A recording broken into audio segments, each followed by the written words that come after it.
नरेंद्र मोदी का उदय हुआ 14 में, फिर तुरंत 15 के चुनाव में उन्हें झेलना पड़ा था बिहार में। मतलब जितना बैंक में पैसा नहीं हो उससे बड़ा चेक काट दीजिएगा, चेक बाउंस ना होगा। नीतीश भी समझ रहे हैं कि सारे राजनीतिक समीकरणों को एक जगह जुटाना है, सारा जो गिर रहा है फूल उसको एक ही बास्केट में कलेक्ट करना है। राजनीतिक प्रतिद्वंदिता को छोड़कर भाजपा के खिलाफ एक बड़ी लड़ाई की रणनीति का हिस्सा बनने के लिए तैयार हुए हैं। नैरेटिव पर भाजपा बढ़ चुकी है और भाजपा को बचाने वाला न सम्राट है, न गिरिराज है, न अश्विनी चौबे है, न दूर दूर तक तारकिशोर तो है नहीं कहीं साहब।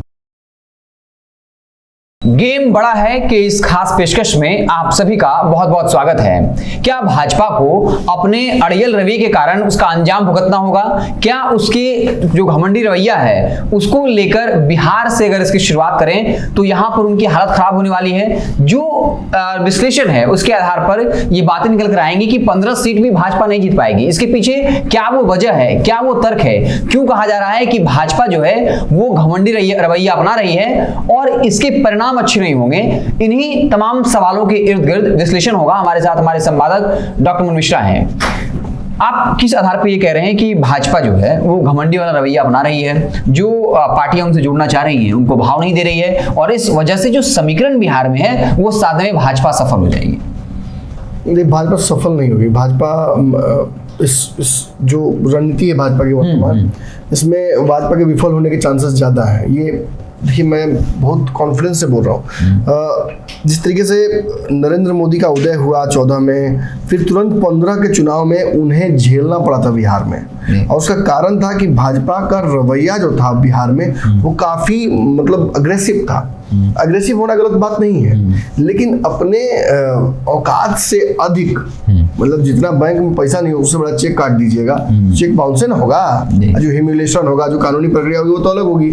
यही कहीं ना कहीं भाजपा के साथ हो रहा है। भाजपा के खिलाफ जो बिहार में गठबंधन बना है ये वक्त से पहले बन गया है और उस गठबंधन में 7 दल हैं और भी दल जा सकते हैं।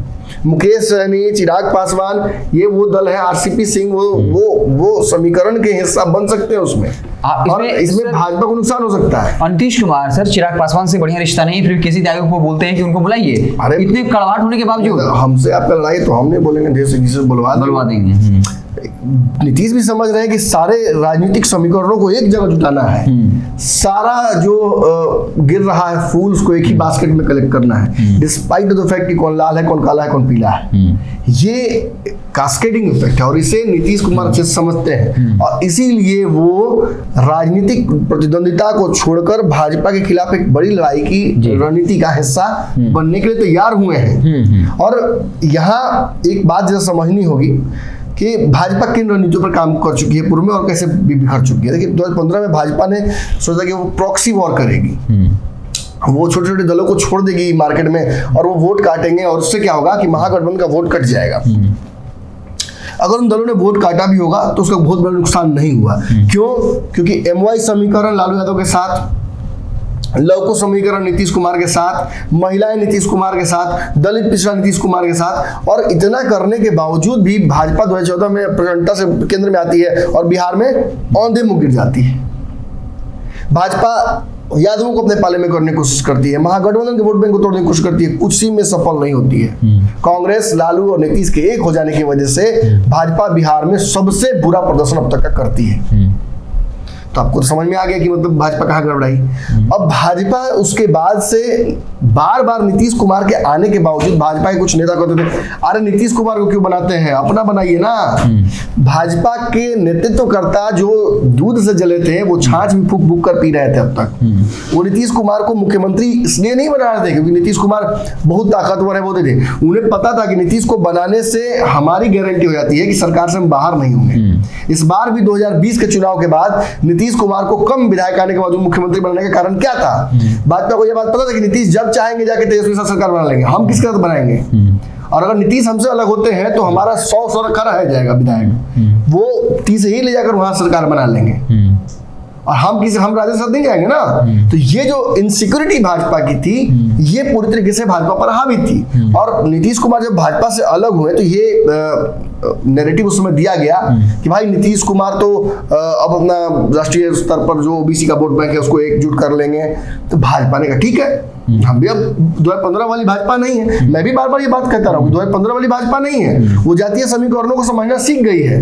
लेकिन अगर ये सोचेगी भाजपा कि उपेंद्र कुशवाहा के सामने सम्राट चौधरी को खड़ा कर देंगे, है, अगर चिराग पासवान के सामने खड़ा कर देंगे जनक राम को, और जिस जातीय समीकरण से जो नेता आते हैं उसके खिलाफ खड़ा कर देंगे, मुकेश सहनी के खिलाफ खड़ा कर देंगे अजय निषाद को, ये नहीं संभव है। इन नेताओं ने अपने अपने समाज के लिए काम इतना किया है, बनाया है और वो जगह बना लिया है जिस जगह को आप ना कम से कम नीतीश से अलग होकर और नीतीश तेजस्वी के एक हो जाने के बाद उनके समानांतर में आप नहीं कर सकते।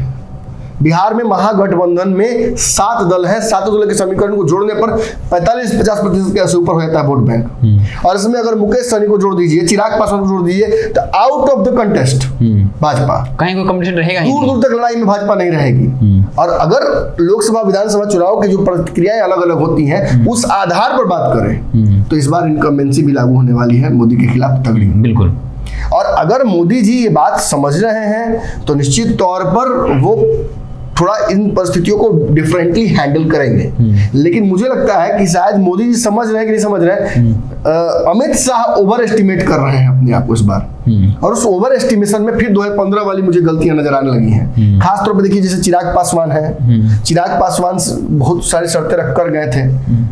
पशुपति पारस को रखना भाजपा की मजबूरी है, लेकिन चिराग पासवान से इन बिटवीन मीट किया जा सकता है। आपकी शर्तें हमारी शर्तें, बीच में कहीं मुलाकात कर लेते हैं, लेकिन ये होता नजर नहीं आ रहा है। पशुपति पारस को स्ट्रांगली भाजपा अपने साथ रखकर चिराग को कहीं ना कहीं आईना दिखा रही है, वो चिराग को एक तरह से शर्मिंदा कर रही है, और वो बहुत दिन तक चलने वाला नहीं है। मुझे उम्मीद है कि ये खबर करने के दौरान मुझे उम्मीद है कि 2 से 3 दिन में इसका भी रिएक्शन आप देख लीजिएगा। भाजपा इन खबरों में जो विश्लेषण हुआ उसको समझेगी और समझने और एक्शन लेगी। आप श्योर रहिए, इसमें कोई दो राय नहीं है कि भाजपा चिराग पासवान से फिर दोस्ती बढ़ाएगी। भाजपा चिराग पासवान से नहीं बल्कि मुकेश सहनी से भी दोस्ती बढ़ाएगी। अब देखिए, कल ही मुकेश सहनी का हमें इंटरनल खबर मिला कि हो सकता है उनका आवास खाली कराया जाए, उसकी कानूनी प्रक्रिया शुरू हो गई है। तो नीतीश कुमार और मुकेश सहनी के बीच एक बड़ा बढ़िया रिश्ता बन गया था। एनडीए में जाने को लेकर मुकेश सहनी ने कई बार अपने आप को रोका। ऑफर्स तो बढ़िया मिल रहा है, उन्हें खुद कहा कि ऑफर दे रहे हैं लोग, लेकिन हम नहीं जा रहे हैं। महागठबंधन अपनी संभावना अभी भी तलाश रहे हैं। देखिए, महागठबंधन में मुकेश सहनी का एक ही आदमी से बैर है, वो तेजस्वी यादव, अन्यथा वो नीतीश कुमार के पूरी तरीके से साथ खड़े हैं। लेकिन यदि नीतीश भी कहीं ना कहीं तेजस्वी को बाईपास करके फैसला नहीं ले सकते हैं, और यदि मुकेश सहनी वक्त रहते महागठबंधन में नहीं आते हैं, तो जैसे भाजपा ने दे दिया उनको Z+ या Y+, उसी तरीके से जो सरकारी आवास यहाँ दिया हुआ है वो तो उनसे लिया जाएगा। अब वो लेने की प्रक्रिया अगर शुरू हो गई तो समझ लीजिए कहीं ना कहीं मुकेश सहनी के लिए भी जो टाइमर है वो टिक टिक टिक टिक करना शुरू कर दिया है। तो मुकेश सहनी जहां तक अब तक उन्होंने बातें कही हैं उस आधार पर तो लग रहा है कि मैंने वो महागठबंधन की तरफ जा सकते हैं। तो ऐसे में क्या होगा भाजपा को, अगर चिराग के जाने से नुकसान होता है 8-10% वोट बैंक का, तो मुकेश सहनी जाने के 12 से 14% का नुकसान हो जाएगा। आप समझ रहे हैं कितना बड़ा नुकसान हो गया। 20% का शुद्ध नुकसान सामने दिख रहा है।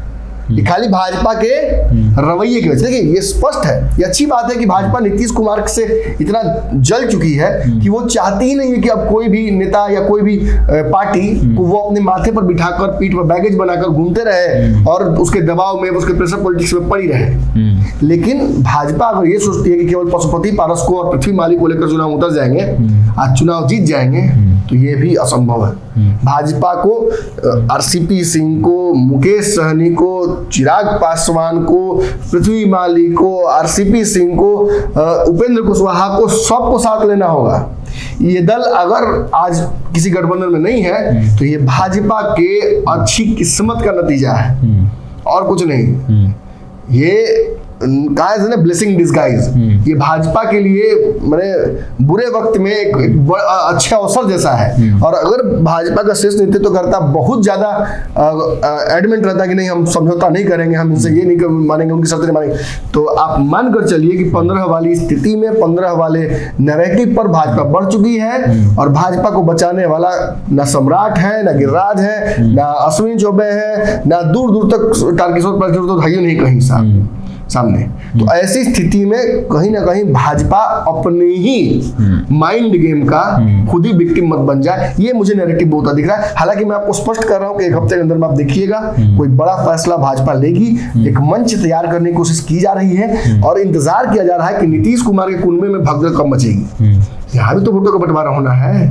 नीतीश कुमार 17 सीट पे 16 सीट पे चुनाव लड़े थे पिछले बार, 16 सीट पे खुद लड़ना चाहेंगे, तो बचता कितना है बाकी लोग के लिए? उसमें कैसे नहाएगा क्या निचोड़ेगा क्या, कहा नहीं आता है, वो वाला हाल हो जाएगा। तो भाजपा भी कहीं ना कहीं एक तरफ भाजपा की नजर यहाँ है कि यहाँ गड़बड़ाएगा मामला तो हम उसको छीन लेंगे अपने पास। मांझी को लगातार ऑफर दिया जा रहा है और भी नेताओं संपर्क है, लेकिन एक बात जान लीजिए कि सूद के चक्कर में मोर नहीं गंवाया जाता है और भाजपा का अभी जो जोड़ घटाव चल रहा है वो यही चल रहा है। तो चलिए, आपने विश्लेषण के लिए समझा होगा कि कैसे बीजेपी जो अड़ियल रवैया अपना रही है, उपेंद्र कुशवाहा मिलने जाते हैं, मुकेश सहनी का स्टैंड क्लियर है नहीं, उस तरीके से उनसे बातचीत नहीं की जा रही है। इसके अलावा और ऐसे नेता हैं, चाहे वो आरसीपी सिंह हो, उनको भाव नहीं मिल रहा है। उपेंद्र कुशवाहा से बातचीत जरूर हुई है, लेकिन उस तरीके से कह सकते हैं कि आगे नहीं आ रही है भाजपा, तो इसका नुकसान उठाना पड़ सकता है। और अगर ऐसी परिस्थितियां रही तो 2024 के लोकसभा चुनाव में 2015 वाले विधानसभा चुनाव का असर होगा और फिर 15 सीट भी जीतना भाजपा के लिए मुश्किल भरा जो है काम हो जाएगा। आपको क्या कुछ लगता है, आपकी राय क्या है, कमेंट बॉक्स में जरूर बताइएगा। देखते रहें भारत लाइव। बहुत बहुत धन्यवाद। अगर ये वीडियो पसंद आई और वह बिहार के राजनीति और बिहारियत से सरोकार रखेनी तो सब्सक्राइब बटन दबा के चैनल के सब्सक्राइब कर ली। ओजे एगो घंटी बा, ओकरा बटन दबा देला से कुल सटीक और मारक खबर रुआ मुफ्त में मिल जाई। अगर रुआ पत्रकारिता के हमनी के नया प्रयोग में सहयोग कर चाहतानी तो ज्वाइन बटन दबा दी। पेटीएम नंबर नोट कर ली 9386816700। धन्यवाद।